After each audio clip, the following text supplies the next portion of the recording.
which because Right. the comics who really hit the mark are the ones who reflect the times perfectly. And back then, in that time period, if you didn't work, you didn't eat. It was Right. like not, there was not a question.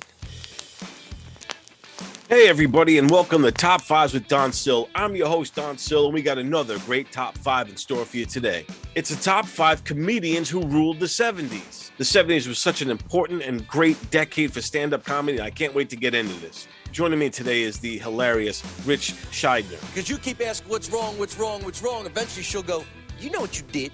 When it comes to the 70s comedy scene, Rich was there.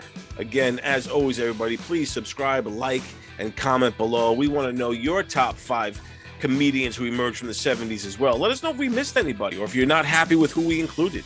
So without further ado, folks, let's get right into this. Me and Rich Shydner with the top five comedians who ruled the 70s. All right, I am here with the great Rich Shydner. Rich, how are you, sir? I'm very good, Don. Got my name right. That puts you in the top 1%. There you go. There you go. Been a fan for a long time. You've been in the game since late 70s and mainly in 80s. Boom guy. And that's how I remember you, watching you on all those appearances and Tonight Show and all that kind of stuff. It was a great time for comedy. Yeah, I did everything I was supposed to do. I did everything. I checked all the boxes. Yes. I did them all, Coach. I did all the stations. Here's a young, funny man whose name I've been butchering all night long. He is from New Jersey originally. He'll be at the Comedy Magic Club in Hermosa Beach this week and at the Improvisation in San Diego the 11th of November for 1 week. Would you welcome Rich Shydner?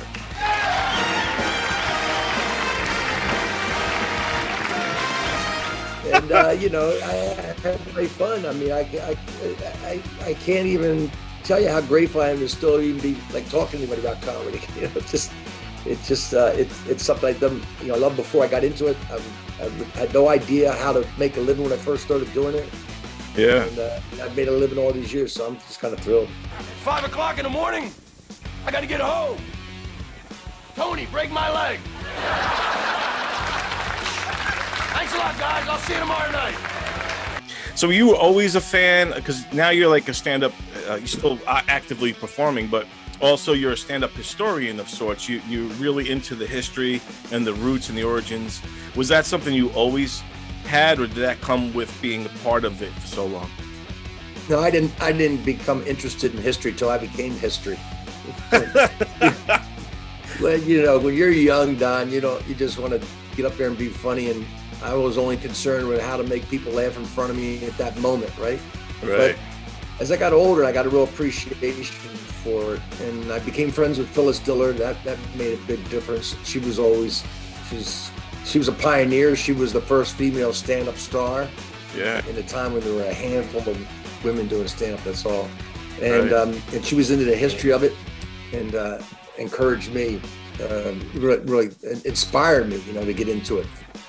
Yeah. So I'd read books back when I first started. When I first started, the first book I read really specifically about stand-up was The Last Laugh by Phil Berger. And it was a book, I think, first edition came out in 75, something like that. And I first started in 77, in January. Right. And my girl bought me that book, and I devoured it. I still have the copy on my shelf. It's a That's great awesome. book if you ever read it. That's awesome. I just think the history of stand-up comedy, when you look at comedy as an art form and the way it's evolved through the years and ebbs and flows and how it's become where we are today, it's just an amazing ride, and it's always moving and evolving. So even today, when we see what some of these comedians are going through with the culture and how things are moving along. Film company, not a movie studio, not a film festival, nobody will touch this film.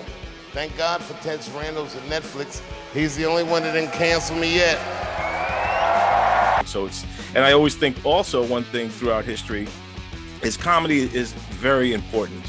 To me, it transcends entertainment. It gets a little deeper. It's part of our culture and who we are and how we view the world. And the truth is often said in jest in some ways. And I think coming out of like the 50s and 60s, it started to get more into that, where the comedians became truth tellers. Yeah, I think you have a point there. It has been one long flowing river of jokes, and it's an original American art form. The first stand-up comic was an American. I can trace it back. You can find the first stand-up comic. His name is Artemus Ward. Started the Civil War. Amazing. Every aspect you would think of a modern comic, he was. He just lived to hear that laughter. He was obsessed with it, finding new jokes, getting new laughs. He hit the road. That's when travel was really tough. So every part of it is the same, really. George Burns had this quote. He said, "The comedic soul is eternal."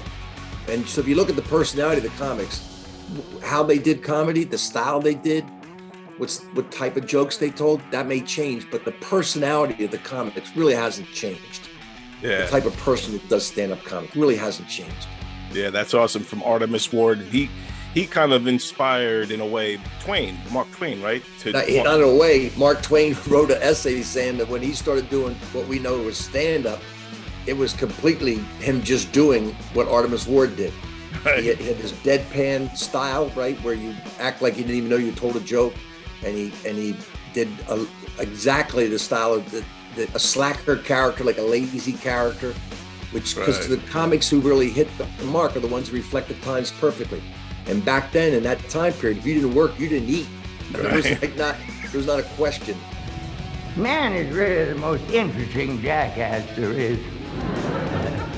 It's his idea, you see, that the deity sits up nights to admire him. That's always the way. If you can find the zeitgeist, and the great comics always hit the mark with the zeitgeist.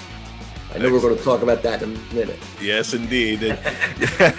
So this is going to be about the top 5 comedians who ruled the 70s. And the 70s was a big decade for stand-up because it was the birth of the comedy club, really. I know they really started in the 60s with the improv. And no, I mean, they were showcase clubs, and that wasn't, and Bud Friedman's club, which started in 1962.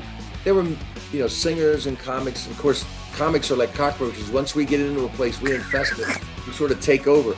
Right. And, so eventually that became just really mostly comics.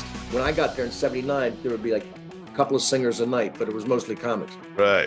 Yeah. The comedy club, as we know it, the modern comedy club, which is just stand-up comedy, which is a totally new phenomenon, right? The first clubs were in Southern California in the late '70s. There was Mitzi Shore started a club down in, it was in Pacific Beach in San Diego, and then moved to La Jolla, where it still is today. So in 1976, she started that club. Then there was the Laugh Stop in Newport Beach, and then Mike Lacey's Comedy Magic Club, Hermosa Beach. They were all Southern California clubs. These are the first paying clubs. They just paid stand-ups to come in. They weren't like Rodney Dangerfield's club, right, which he opened in the 60s. So his club was singers. One week it might be a singer, and one might be a comic, so it was a mix, but I mean, just comics. And then the explosion started in 1980. That's by 1985, there were like 500 professional stand-up comedy clubs in the U.S. Yeah, throughout the boom. But yeah, so like you said, in the 70s was when they really, the first clubs started to open up and Right. become the template for what the 80s would then do in the Right. boom. So also, I think, too, in that decade, what makes the 70s so special is it seems to be when stand-up started to become cool for the younger generation and edgy and dangerous. Newsmen always say things like, Americans were shocked today when they learned. Let's face it, nothing shocks this country anymore. They should just tell the truth. The world came to an end today. Most Americans couldn't give a shit about the whole thing. Give me a hamburger and some gasoline. And it wasn't, it wasn't like the old timers doing the comedy. It was now this young and hip, and there was an edge to it, and it seemed to be a turning point in the culture of sorts for that. So I think, that's also what the 70s brought us, and then helped push these, and with the help of these people we're going to be talking about soon. We had a funny text going back today. Yeah. I know we're going to have 3 of them the same. The other 2 are question marks. But if you don't have those 3, it's just going to be a blank screen on my side all of a sudden. Boom, be gone. You have to have those 3 people I have in mind. So I want to hear your 5. Go ahead. I think I got the 3. So what You we'll do can't miss the 3, not the 7. So how we do is we go 1 and 1, and then we'll work our way up. So we'll start at 5. So you want to go first with your number 5 pick? Yeah, I might surprise you a bit with number 5. Okay. And it was a real toss-up. I got to mention the other people because I love Robert Kleinman. He was very influential to me. Yeah. And Robin Williams, who most people think is an 80s comic, but actually started in the late 70s. And so I have him kind of like, but the guy who was really influential in an odd way, and it was standout as Andy Kaufman at number 5. Andy Nice. Kaufman. No, Andy Kaufman, a friend of mine, was a bartender at the Improv in New York City in the early 70s. He said Andy Kaufman came in and told him specifically one night, he says, I intend to be the Salvador Dali of stand-up comedy. And he was as surreal as you got. Hello, I am Steve Martin, and I am the wild and crazy man. Whoa, I am right the crazy man. Woo, right the crazy man. I mean, this is, again, hitting the zeitgeist and matching it up. Because in the 70s, this is how decades kind of change within themselves quite often. So early 70s, you still have the Vietnam War going on, and then Watergate starts. By 74, Nixon resigns. I shall resign the presidency effective at noon tomorrow. 75, Vietnam falls, right? We're out of there, and it's like obviously a defeat for America, and people are cynical. They're cynical about the government. They don't trust the government at all. Lied to us about Vietnam, lied to us about the Watergate thing, and people are just, they pulling back from any kind of national issues, and just really cynical. And Andy Kaufman came in, and cynical people don't think they can be fooled, right? Because I see you coming. Right. Nobody saw him coming. He goofed on audience's mind like nothing I'd ever seen. They really believed it was true, so they would say, "Oh no, this guy just got off the boat. He's going to starve. He's going to starve." But then one person, they'd start going, embarrassed and stuff. But they didn't want me to hear them laugh, so I'd hear like one person almost laugh, and I'd go, Wait until I finish, wait. And then they couldn't help it. They'd have to laugh. So once they started laughing, I'd make like I thought they were laughing with me when really they were laughing at me, and the whole thing would... You actually went out to deceive. So they would all get embarrassed. Yeah. And then that's an interesting point of view, to embarrass the audience. Yeah. He was a true artist. I mean, look at his first appearance on Saturday Night Live. He comes out as this guy who can't speak English, right? Doing his foreign guy. And it looks kind of stupid and ridiculous. You're not really 100% sure whether the guy can speak English or not. And he has everybody fooled.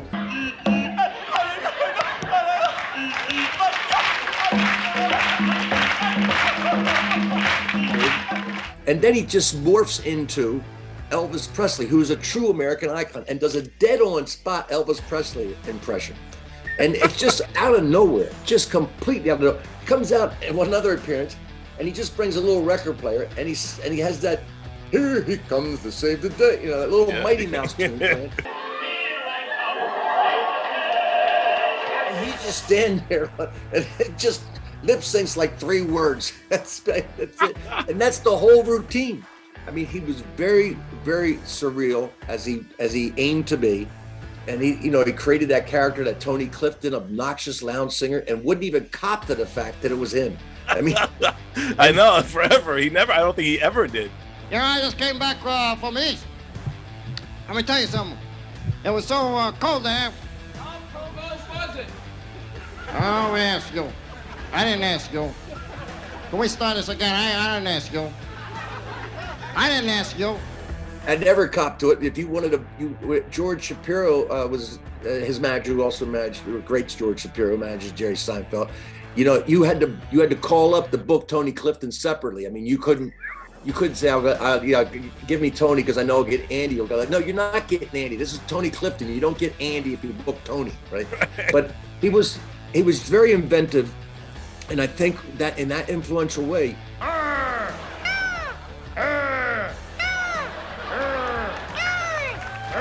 you know, because you could see the difference. It just showed you were wide open. It was going to be wide open if you want to go into stand-up. You didn't have to do a certain thing like the old, you know, I'm a monologist, obviously, but you didn't have to just do that. You could do all sorts of different things. And then later came all these different types of comics, even if they were doing a monologist like an emo Philbesy, you could do different, or Judy Tenuta, who did great characters. You could do characters. You could do.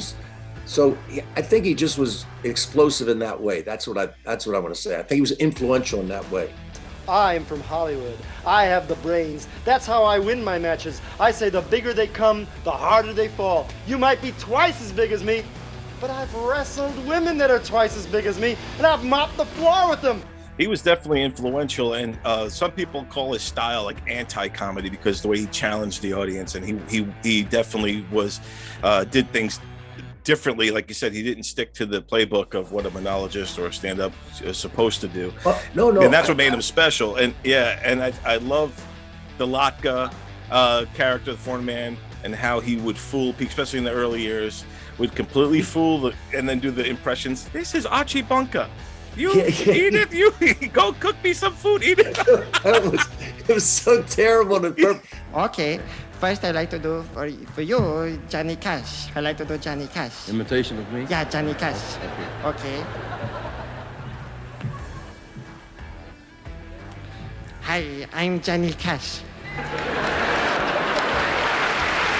Remember the wrestling bit when he was wrestling women? Yeah. There you go, playing with it. I saw him, and I was there. The first time he ever did it was the Improv in 1981, and I was emceeing, and I became part of this whole thing.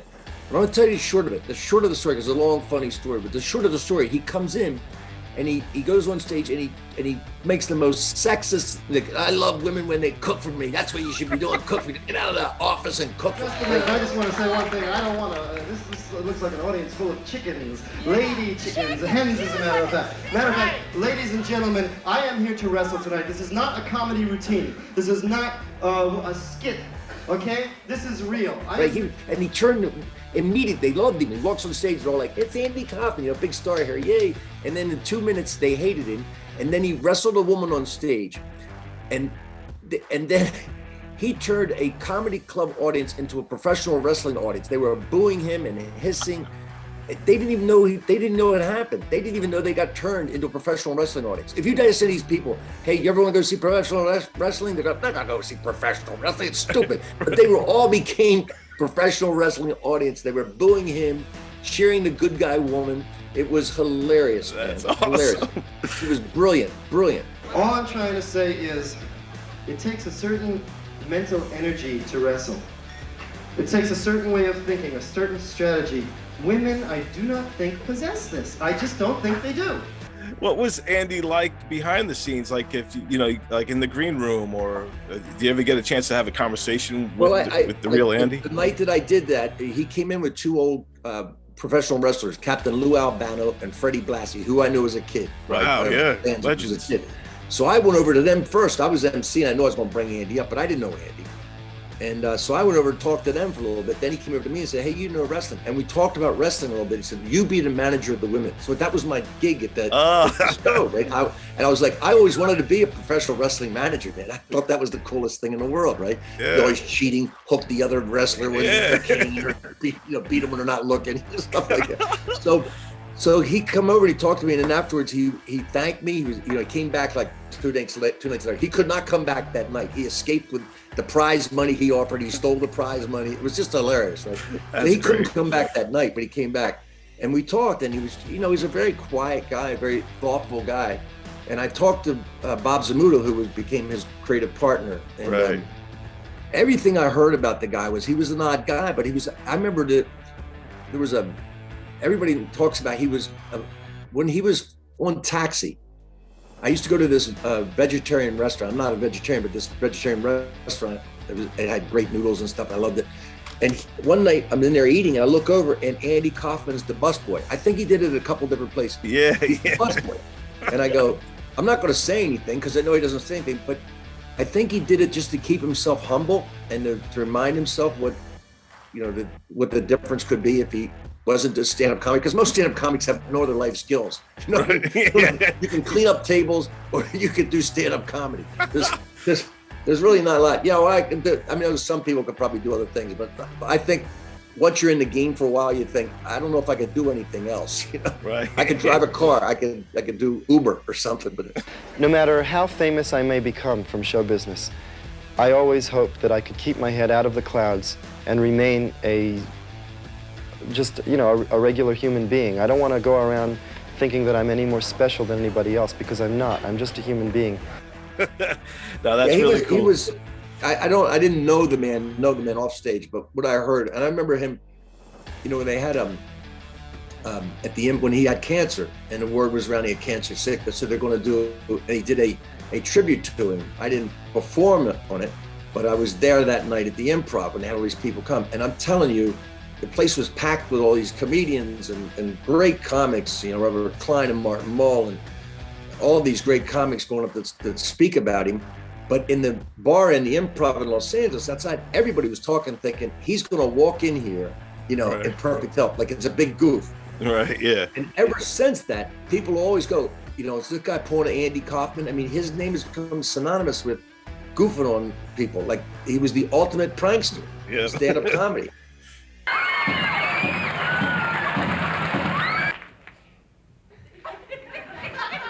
Thank you very much.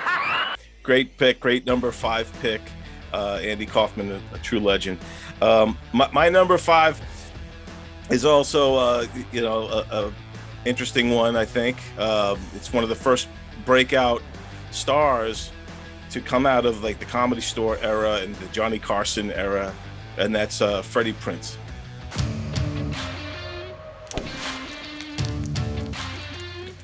So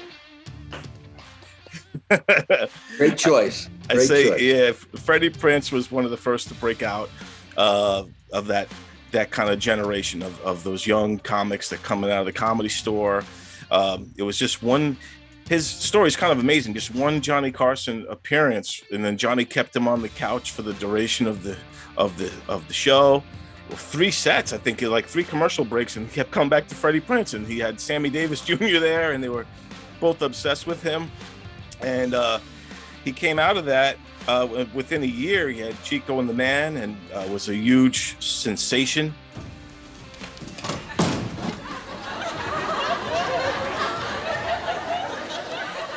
Well, Ramon, the big moment we've been waiting for, our first bath together in the new bathtub.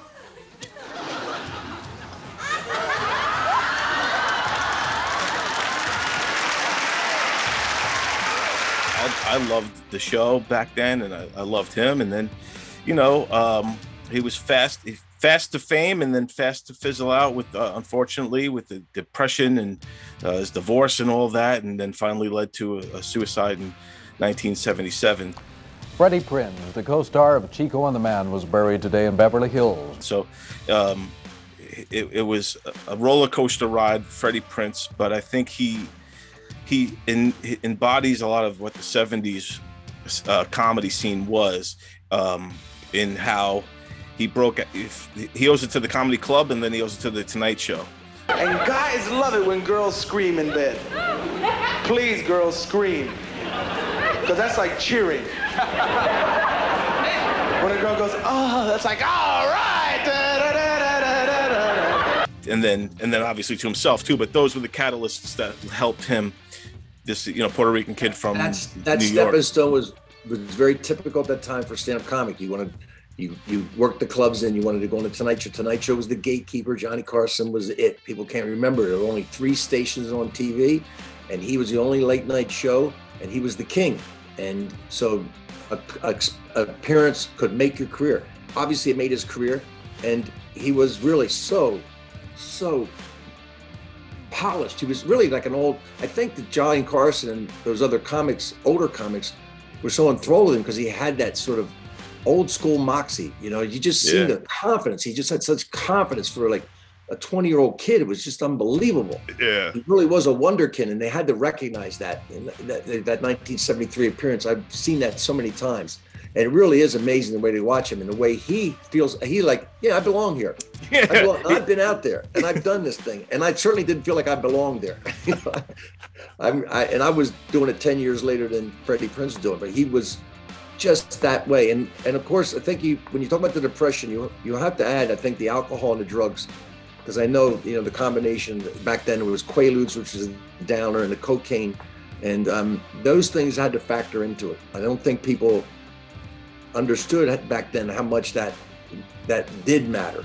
It did affect him and towards the suicide. But I mean, as a guy who influenced people, Jay Leno will tell you, Jay Leno was in Boston when he saw Freddie Prinze, who was his age, right? He sees a young guy, Freddie Prinze, go on his age, and says, I'm working at the Comedy Store. Jay Leno just gave away everything in his apartment, got in his car and drove right to Los Angeles. I mean, he was like left Boston, gone. I got to get to Los Angeles, went right to the Comedy Store. It was the gold rush, kind of. Yeah, I mean, he went right there. And then there's a great, it's on YouTube, you can see it's a great young comedian special, HBO Young Comedian Special, 1976, that Freddie Prinze hosted with Jay Leno, Elaine Boozler, Bob Shaw, and Tim Thomerson. And you could just see the poise Freddie Prinze had. I mean, he was the host of this show, and it was just so young.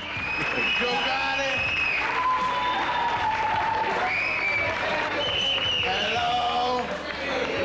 Boy, oh boy, doesn't this look for real? And he did influence, because then young comics would go, wow, I could do this. Back in the past, comics didn't become comics until they tried other things first. They failed as a singer in show business, or didn't make it as an actor, like you look at Don Rickles, that was his thing, or and then they're in their late 20s or maybe even early 30s before they even start doing stand-up comedy. But Freddie Prinze started that thing of like, no, 19's it. You can get in there, you can get on Tonight Show when you're 19, it's just an amazing thing. And he inspired so many just because of he was a successful young guy at comedy, like you said, with Jay Leno, and who knows how many others he inspired in that regard, and also turned people on to stand up as also because of that. Like young people started, it was becoming cool. Yeah, absolutely cool. So all right, moving on to got number 4. Who do you got for number 4? You go. You're not gonna make me go first every time, Chief. All right, I'll go. I know it's your show, but I'm on your game now.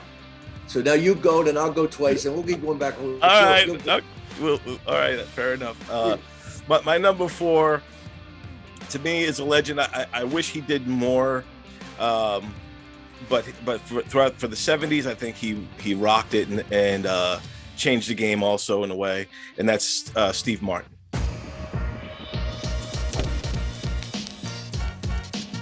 So I think number 4 was Steve Martin. Yes. Yeah. And so to me, he was a phenomenon and a comedy icon. And from everything from the White Tux, the Arrow, the banjo, there was nothing like him at that time.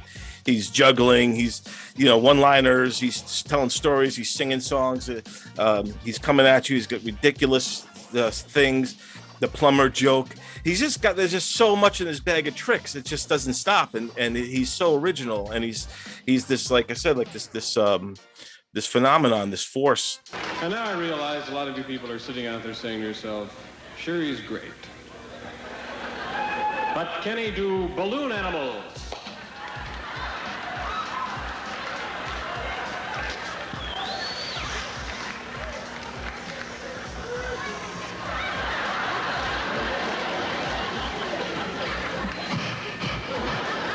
Great. And his records at the time, I think they all did well. He had, Let's Get Small, Wild and Crazy Guy, and the classic records. Comedy is not pretty. Comedy's not pretty. Great. I love the cover of that album. But I wish whenever I talk about Steve Martin and his comedy, because I love Steve Martin. He's one of my favorites of all time as a stand-up. But I guess wish he continued instead of he moved on to become a movie star and everything else he's done and pursued. So I don't know if his passion was stand-up, but man, did he impact that world at that time. He wasn't really a club comic, I don't think. He was more of theaters and just kind of... No, he didn't have to be a club comic because he was filling arenas with 15,000 people. So he did not have to work the club. Yeah, look, I'm going to go with you 100% on this. I have him a bit higher than you did, but nonetheless, he was the first rock star comic. I mean, he I saw him the first time at the Kennedy Center when I first moved to Washington, D.C. in 75. Okay, everybody. Be courteous, kind, and forgiving. Be courteous, kind, and forgiving. Be gentle and peaceful each day. Be gentle and peaceful each day. Girlfriend took me to see him. I was just stunned at what he was at. He had not complete his metamorphosis. He was like, and then I saw him, I think it was like 79 at the Capitol Center. These are places, these are basketball hockey arenas like Madison Square Garden. These are places where Led Zeppelin played or the Rolling Stones played. And he packed these places. And his shows were events. I mean, people were, he hit the zeitgeist perfectly. He hit the late 70s. Again, the late 70s, people completely turned away from politics and social causes, and they looked inward. It was all that self-help books. I'm okay, you're okay, passages, all these sort of things, navel gazing, a lot of, and he was perfect because he had changed in the early 70s, whether he saw it consciously or not. He just, as a comic, a lot of times you look at the trends, you go, I got to counterpunch. I got to go different than everybody else is doing. So everybody was doing a lot of political material and social material back in the early 70s. He decided to go completely in the solipsistic theory, which is a philosophical theory of like everything exists within me. Outside of me, it doesn't exist. It's all about me. And that's the character he did. He did this arrogant, entitled, know-it-all, and it was hilarious because boy, there's French. They got a word for everything. And he just did it in a mocking way like they're idiots, right?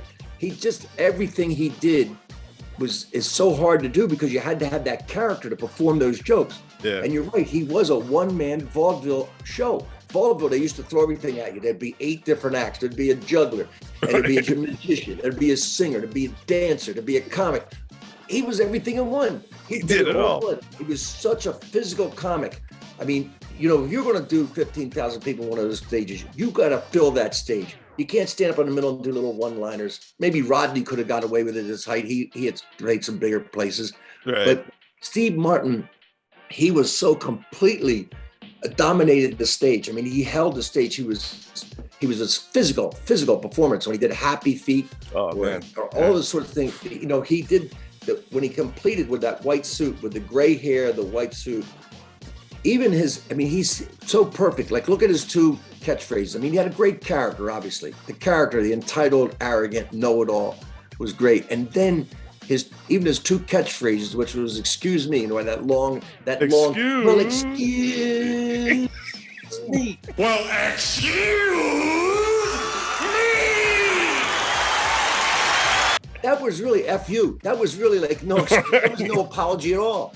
It was like, hey, you know what I mean? In your face with it. And his other one was, I'm a wild and crazy guy. Because I am a wild and crazy guy. Which is, in that era was discos and firm bars and cocaine, right? All that shameless partying. And he's just saying, hey, I'm a wild and crazy guy. That's why I do what I do. It was so perfect for the times. I did the movie Roxanne with him, and I remember, I was just so thrilled to do this thing with him, and he's so brilliant in all areas. Yeah. And he told me, he said, I had a choice, nobody had been where he was. You got to remember back in the 70s, in the beginning of the 70s, there's nobody doing theaters. I mean, yeah, colleges were big places where they did campuses. Richard Pryor and Carlin started moving in the theaters. But nobody was doing arenas. Today you have several people who could do it. Probably Bill Burr, Kevin Hart. There are multiple comics who could do it. Chappelle obviously can do maybe big size arenas, but nobody. Chris Rock and his day. Nobody was doing it back then. And so when he got to that top, where was he going to go from there? It took him 15 years to build that act to get to that spot. Yeah. Right. Yeah. So. Is he going to take another 15 years to build an act and hope that he hit the zeitgeist like that? I mean, because times changed, right? That style was going to be out of style in a couple of years. That's a great point. And all of a sudden he goes, I can do this, keep trying to do this, right? Or I could do movies. And the other big factor was he is a true comedian. I mean, he loves to hear that laughter. And people, they were shouting out his punchlines with him. He said he was more like, he wasn't performing comedy, he was just leading an orchestra. He was just leading an orchestra. Never make love to Bigfoot. Now again, hello, my name is Bigfoot. Everyone, put a live chicken in your underwear. Go into a closet and suck eggs.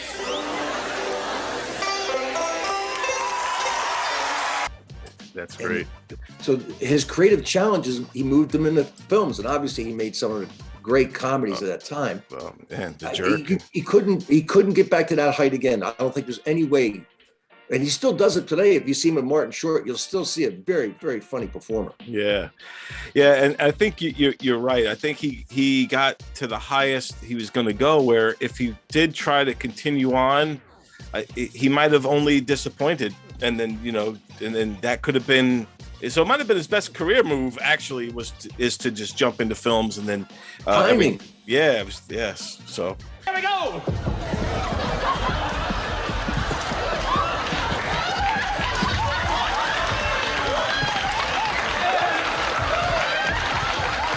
Okay, thank you. Perfect. So that's my 4. Mine's Lily Tomlin. Ah, great pick.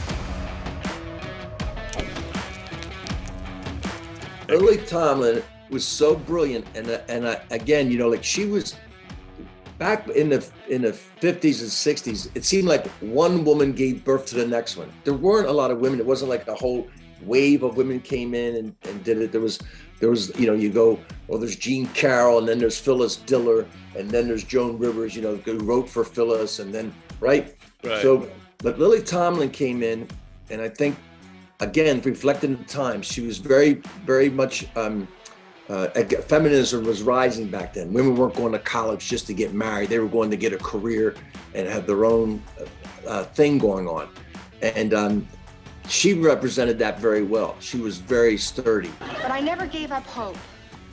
Sometimes after a hard night on Broadway, I'd change into my uniform, drop by Howard Johnson's, and just sit at the counter waiting to be discovered. That women used to do, there was a study done in Toronto in the 70s. This woman, sociologist, studied comedians, men and women. And she took every recording she could find, clips of talk show appearances, and she took comedy records, to see who was doing self-deprecating material. And her results were, men were only doing self-deprecating material about 11% of the time. That's they were only making fun of themselves about 11% of the time.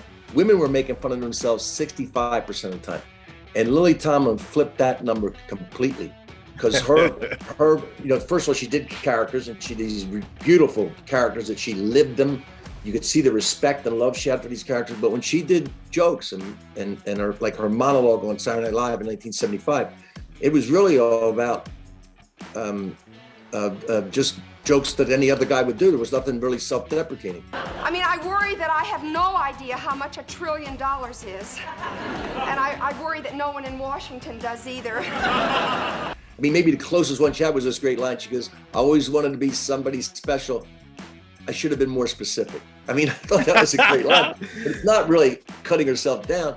Her lines were like, you ever been in the end of a line, a long line, and the next person that comes behind you, don't you feel a little better as soon as they stand behind you? So this was all, none of the self-deprecating. She really, and she was, of course, a huge star at the time.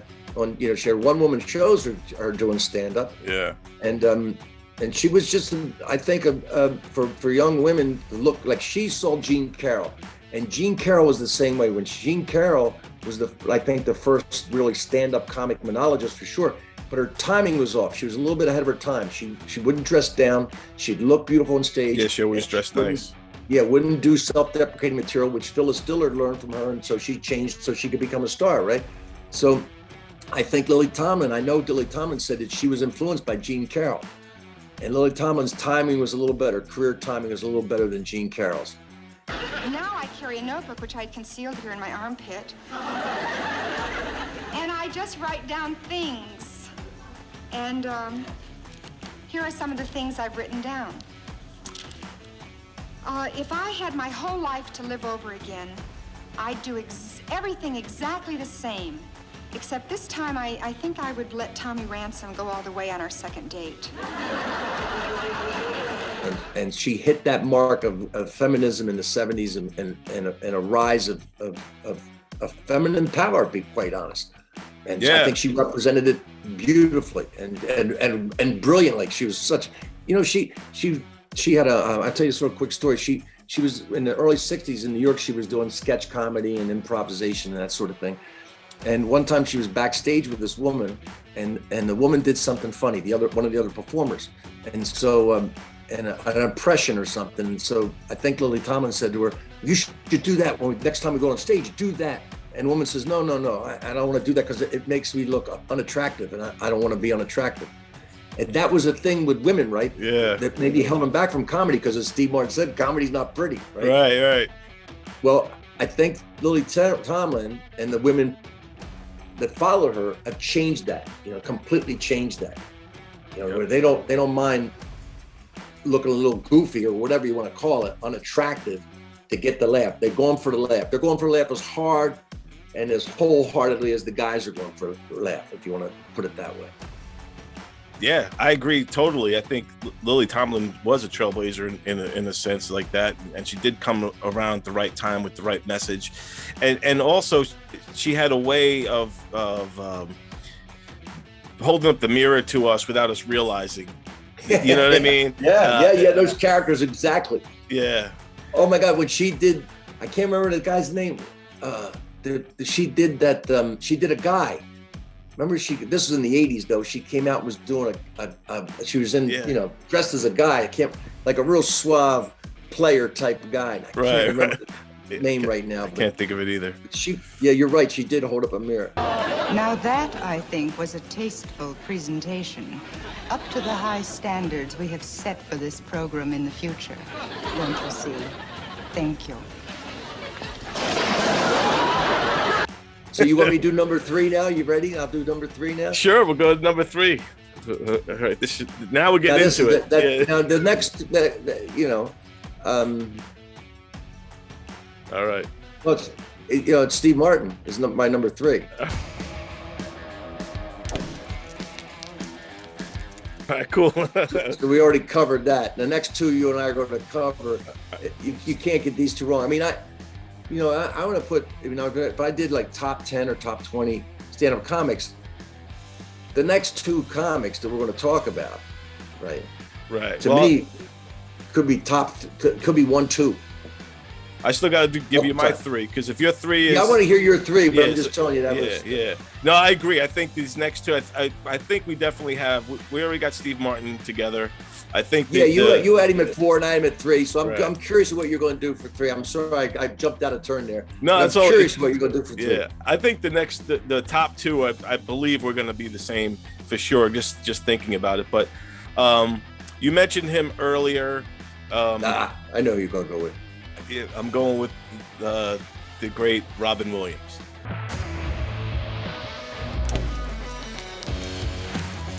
Robin Williams, I think, was a pure comedic genius who turned comedy on its head. Basically, he started doing stand-up in '76, but he was already in acting school, and he already kind of came educated. But his fast-paced style, when he hit the comedy stage, was, he took Jonathan Winters on crack and just was like, whoa. I mean, he was super fast, where Winters, if you compare the 2, just because everyone who knows Rob Williams knows that Jonathan Winters was a heavy influence. Jonathan Winters was more kind of, do the fishing bit and real kind of slow, where Rob Williams was like, whoa, hey, let's get it. He's all over the place. His brain was on. I must get from the hence the stage, a non-post haste, past Gucci, past leisure suit. Kendowitz to warm myself. I will take it. My sister Hernia, what news? I don't know how he could think that fast and be in the moment that fast and, be there and present. But the man was hilarious. He was a juggernaut. He, again, came to the Comedy Store and rose to fame. Mork and Mindy, and then the rest. But all throughout his career, he still stayed, unlike Martin, he stayed with stand-up. Stand-up was still his backbone in a way. So I think Robin Williams, can't say enough great things about the man and his brilliance and his genius. So I couldn't agree more. When you talk about the difference between Jonathan Winters and Robin Williams, you're talking about eras. You're talking about styles that fit the era. And Jonathan Winters, like you said, he would get one character and he'd inhabit that character for a couple of minutes, 4 or 5 minutes. And the pioneers saying, oh no! And the guy, oh, there they are, there they are.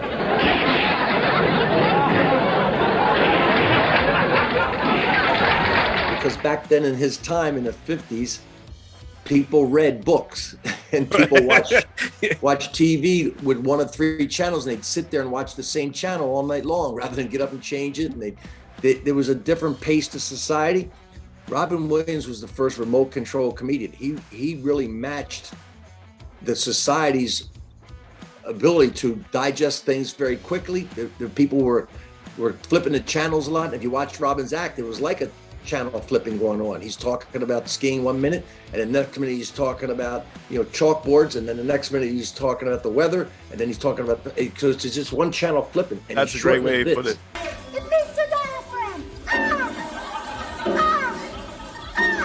He shortened bits, so sometimes it would just be a reference. He would do the theme song from the Twilight Zone, right, or something, and it was just people laugh because they got it. Right. He would cut the setup out and just do the punchlines. Essentially, with just reference comedy. He led that way. I know. Wow, reality! What a concept. I'm a huge fan. He was definitely one of the greatest performers of my generation. That's for sure. He wanted to laugh more than anybody. And I think when the audiences sense that you want to laugh more than the other people, they give you more. Right.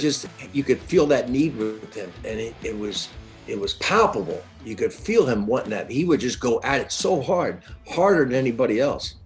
And the audiences, you can bend them to your will when you have that kind of talent. And he did. I mean, it really, just a different and a perfect comic for that time. Like I said, that America had a shorter attention span, and he fed that perfectly.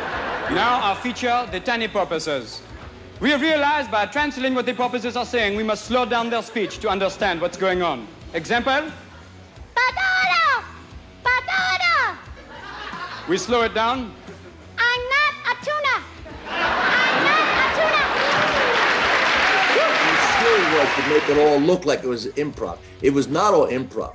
I remember the first time a friend of mine visited from back east, and we came to Los Angeles, and we went over and saw Robin at the Improv where I was working too. And Robin goes on, he does like 45 minutes an hour. And my friend's like, oh my gosh, all that stuff off the top of his head, all of it off the top of his head. So we go back the next night, and Robin improv the same hour, pretty much almost all was the same. And he just mixed it up differently, put it in a different spot. The way it came out, he made it look like it was totally improv. Lenny Bruce once said, if you do 5 minutes, really totally 5 minutes, completely new material doing an hour set, that's a lot. But Robin was very bold, very fearless up there. You've got to be crazy. You've got to. Because madness is the only way I'll stay alive. Used to be a comedian. Used to a long time ago. It's true. There's some good memories. It's too late now for that. Fearless. And I love how you called him the remote control comic. That's perfect, because that's what he's like watching. That was great. And have you ever gotten to, throughout your years in the industry, work with Robin, share the stage with Robin, or get to know him? Yeah.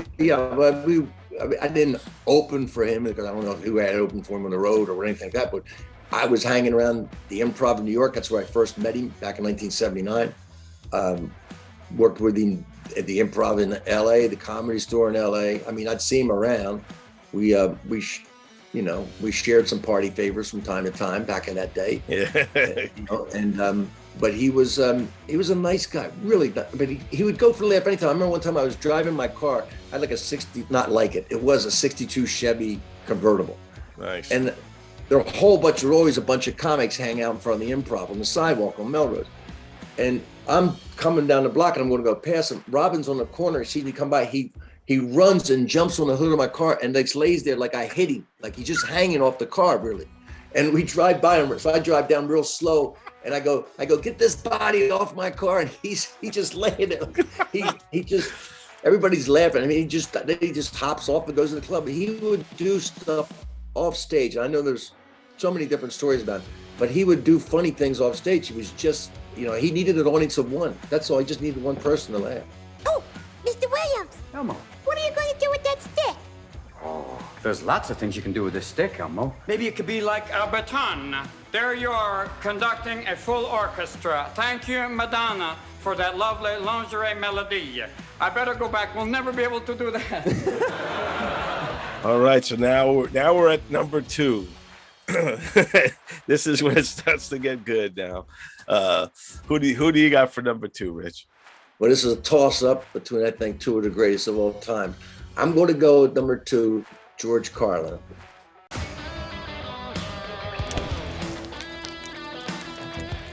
Excellent. Obviously, George Carlin, what a career. I mean, he had four different incarnations.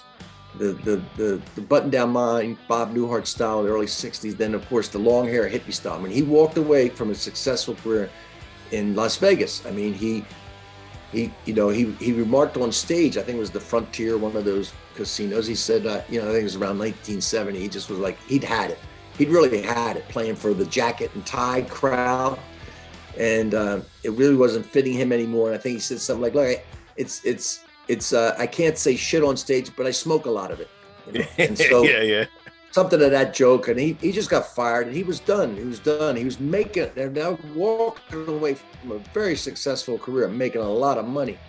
Yeah, because he was already and he retooled himself on the college campuses, comes back out. Oh, no, yeah, he was very he wrote great comedy, and he was always tremendous. I mean, he's like a left brain driven joke computer, man. I mean, he's always put out his Indian Sergeant routine was the first thing that I ever remember seeing him do.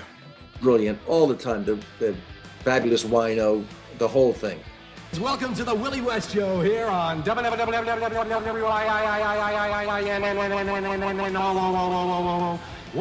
Wino Radio. Wonderful Wino. Yeah, welcome to the Willie West Show here on a wonderful Wednesday with your winner spinner, Weird Willie West. Winging your way with 101 wild and woolly wedges of wax and crazy weggins to play on the radio.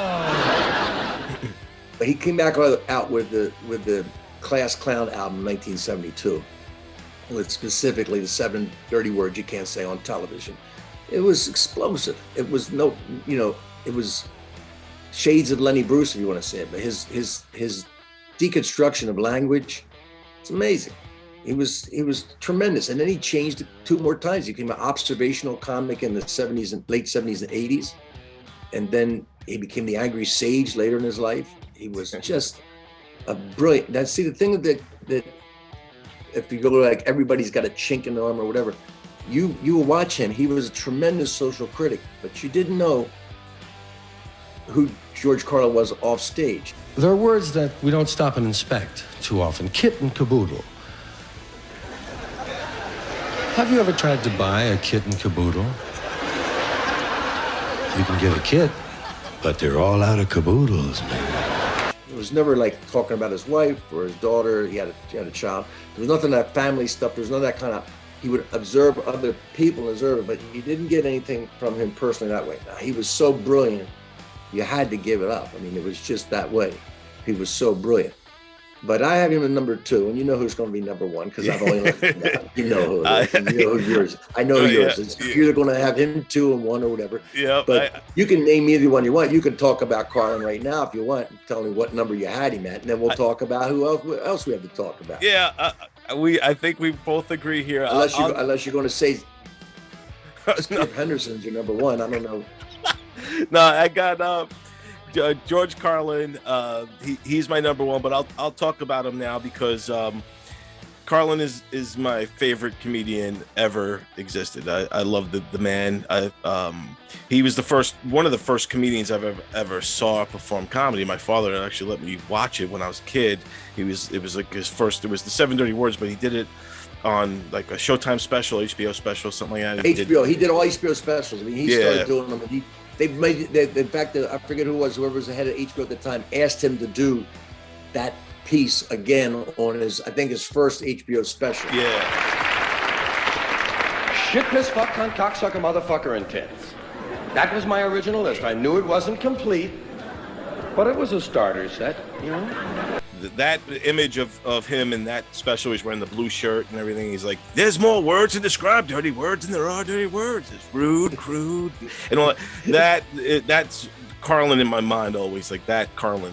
But I always loved him and listened to all the records through the years. Class Clown 72 changed everything in comedy with the 7 dirty words. And like Carlin said, like he said something about, for Lenny Bruce, the language destroyed his career, but for Carlin, the language in the beginning, arrested and going to the grand jury and all, helped boost his career. Because like you said, Carlin was coming out of this crispy, clean style of comedy that he was doing. He was very successful already, but he changed it up. And like you said, to be in tune with the times. He was perfectly in tune with the times. Like to take a look at the news. First of all, the headlines. Welcome wagon runs over newcomer. Scientists have discovered a new disease which has no symptoms. It is impossible to detect, and there's no known cure. Fortunately, no cases have been reported thus far. And he was dangerous and edgy and always. And you know, grew the hair out, had that, you know, that poem about his hair or his beard or whatever. They had that one poem. I'm aware some stare at my hair. In fact, to be fair, some really despair of my hair. But I don't care. Why do I have the hair? And I think he's a true craftsman, a wordsmith. He to me is like, if you break down the writing style, that led the way for, you know, purists of, like, you know, Seinfeld and those types who are really about the joke writing. And then also his genius was spread all across. Like you said, he did all the different styles of comedy through his career, but they called him the dean of counterculture comedians at that time. And it's so weird. No, the dean of counterculture comedians. How many counterculture comedians were? It was a subdivision that he was in charge of. Yeah, he had them all in the classroom. Hey, how long's your hair? Let me see that. You're not counterculture. I can see that hair is not even on your collar. Come on now. We got some rules here at the counterculture division of comedy. But George Carlin definitely ruled. Was one of the rulers of the 70s comedy scene for sure. I get bothered by the time. Not so much the time itself, the people bother me for the time. People come up to me on the street. I'm sure you've had this happen to you. People come up to you and say, what time it is? Well, they might say, what time is it? I shouldn't get into these ballads. Okay, so now that leaves us with who? Who does that leave us to talk about? That leaves us with none other than King Richard Pryor. That's and right. If I go to the top 10, I can name my top 10. Obviously, I put Carlin 2 and I put Richard Pryor 1. It's a nose, edged out by nose, whatever you want to call race. Right. This is it.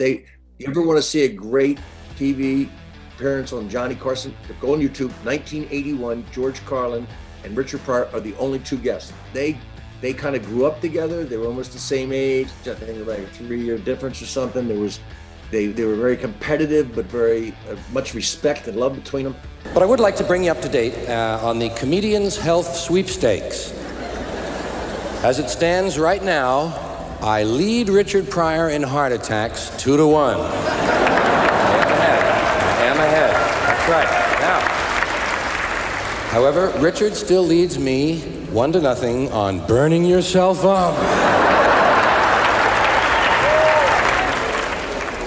Well, the way it happened was, first Richard had a heart attack, then I had a heart attack, then Richard burned himself up, then I said, fuck that, I'm gonna have another heart attack. Pryor you didn't get a better match of performance and intellect than him.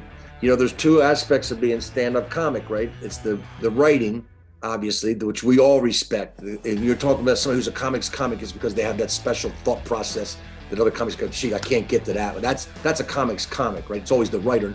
The performer, though, is the one that has to take it up there and sell it to the audience. And so it is a performance art. Let's be sure it's not a writing art, it's performance art. Right. And you ever notice how nice white people get when there's a bunch of niggas around? Right, they get outside, they talk to everybody, right? They say, hi, how you doing? Nobody, I don't think, had the combination of writing and performing that Richard Pryor did. And I mean, look, he did the same thing. He walked away from a successful career for different reasons, although the same time, around the same time, late 60s. I think he walked around 67, a little bit before George walked away, but both of them at the same time doing the same sort of thing. He just, when he was young and first starting out, it was a big deal, and Dick Gregory broke this line, to be a black comedian working for white audiences. Now, there's a lot of reasons why black comedians wanted to work for white audiences. One, it's I want to be able to work wherever I can, just as equal rights sort of thing, social justice. The other one is money, more money. And he was making huge money in Vegas. And he just, the times had changed. You know, the promises of the early 60s of the civil rights for his people, you know, the black community, he saw all these promises broken, failed. There were still the problems of racism and he just couldn't take it anymore, just performing for white audiences. I always wanted to be something. I never wanted to be white. Hope not online. No, I always wanted to be something different, than a nigga, because niggas had it so rough. I tried to be, a black cat with neat hair. I thought that was the problem, the hair. I said, if my hair was straight, then whitey dig me. So I got a process. Wrong. Right. And so he walked away and retooled and came back and totally different. He changed the whole thing. It's like, I don't care if white audiences get me or not. I'm talking to my people. I'm going to talk directly to my people. And that's what he did. That's why he brought the N word into his act, and he brought the MF word into his act. And then, of course, white people were drawn to him because he's just so brilliantly funny. And you had to be able to take a punch if you're in the audience to listen to Pryor, because he would go after him, right? I love when white dudes get mad and cuss, right? Because y'all some funny motherfuckers when you cuss. Right? They be saying shit like, yeah, come on, peckerhead. He did the first feature-length film, 1979, when he comes out with that film that is just brilliant in every way. He does all these different characters in the movie. All these different he acts out a monkey, he acts out a dog, he acts out different animals and people, and there's a different voice for each one. Go watch it. Yeah. And the lioness, they work around like in teams, give signals, they can't talk.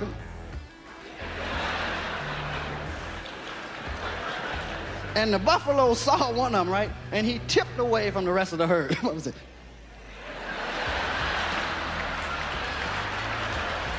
And them two others jumped on its ass. And the other buffalo said, hey, motherfucker didn't warn us, fuck him.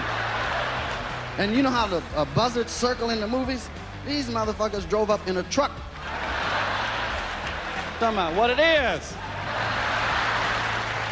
I've watched it so many times. It's not just he goes, like, I got one voice, this voice, and then I do a guy, I do a low guy, and that's all I got. That's all I got. My woman, when I try to mimic a woman, it's embarrassing, but I have to do it. He's doing different voices for each one of the characters in his little plays, little scenes that he does. Yeah. And he starts what we call today confessional comedy. There's nothing too embarrassing that you can't go on stage and talk about. Right. Whatever might be some weird thing, but you talk about it on stage. Carlin was, again, he was different. He was a brilliant social observer, but Pryor talked about everything that happened to him. Domestic violence, cocaine addiction, homosexuality, everything that happened to him, he put it on stage and made jokes of it, made it part of his act, further than anybody's ever gone before. And I remember tricks used to come through our neighborhood. That's where I first met white people. They come down through our neighborhood to help the economy. Nice white dudes, though, because I could have been a bigot. You know what I mean? I could have been prejudiced. I could have been prejudiced. I could have been, man, but I meant nice white men just coming, hello, little boys, your mother home? I'd like a blowjob. He left it all out there. So he talked about everything. He was definitely, and that is the big difference between him and Carlin, is that he brought you into who he is as a person. You know who Richard Pryor, how he grew up, and the trials and tribulations of his life, how he feels about being a black man, and then he also makes it funny in a way where we're laughing with him throughout this journey, and he had the gift of turning real freaking pain into comedy gold, where we're laughing along with, him growing up in brothel or being abused or when he went on fire, all later on when he talked about that. Oh yeah, y'all didn't think I saw some of these motherfuckers. Since you love me so much. I remember this one, it strike the match like this. Said, what's that? Richard Pryor running down the street. His drug addiction, when he shot the car, like all these things. Yeah. All the social commentaries there too. I mean, Yeah. if you look at a junkie and a wino, that's as much social commentary as you can take at that time. I told him, I said, you're going to be black a long time. So you might as well enjoy yourself, because there ain't many black motherfuckers out there doing it. That was like, Mudbone? I did not know that. And when he's talking about, you know how to deal with a white man. Oh my God, they have to deal with a white man. I'm the white man. Right. They're dealing with us. I don't Yeah. think about that. Right? That was like an eye-opener for me in '74. I mean, it's unbelievable how much social commentary he packed into his stuff. Yeah, man, and he took off, like you said, as far as fame and notoriety, and the album that N-Bomb is crazy. that album, despite that title, won a Grammy in '75. See, white folks get a ticket, they pull over. Hey, officer, yes, glad to be of help. Nigga got to be talking about, I am reaching into my pocket for my license.